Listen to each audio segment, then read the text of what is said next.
O, linif na daw. Oh. Nag-lift na ng lockdown ang NBI. Assalamualaikum warahmatullahi wabarakatuh. Magandang gabi po sa inyong lahat. Ako'y live. Hello! Hi! Gusto po, andito kami. Nag-iintay. Ayaw namin iwanan si Bato, my love. Wawa naman.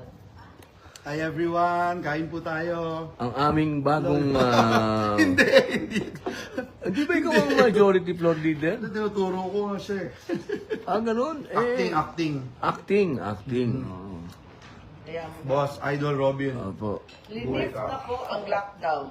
Hindi na hostage ang Senado. Sino namang hostage sa Senate? Ba't nila-lockdown yung Senate? Ba't tayo kinukulong? Roby, sanay ka na doon. Kung pangungulungan lang medyo may experience tayo dyan. The NBI inspects every vehicle leaving the Senate premises, going in, going out. Lahat ng klaseng inhustisya naranasan ni Robin. Oo. Awa ng Diyos Bakit ko, ganun? mag-anak ko rin. Bakit ganun? Bakit? Awa ng Diyos ko, mag-anak ko rin. Ganun ha? Ramos! Ah. Ungas na. Ay, patay na pala. Sorry. Naka-lockdown pala tayo? Oo, ngayon lang linis. Oo. Oo, nila-lockdown. Lahat ng tao hindi makalabas, hindi rin makapasok. Sila nag-decide. Tapos, ginulpi nila yung OSAA kasi pilit nila pinapasok ang Senator's Lounge. Kung saan bawal lahat ng tao pumunta kung hindi ka senador.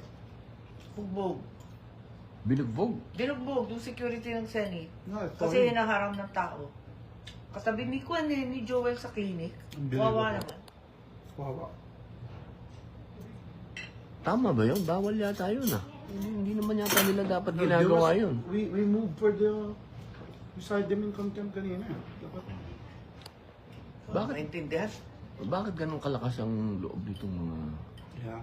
Unbelievable. We're still ruled by laws. Di ba bureau lang yun? Oo. Anyari. Tapos mismo yung DOJ, sinasabi na wala namang warrant of arrest na natanggap para kay Bato. Ano yung binabandera nila?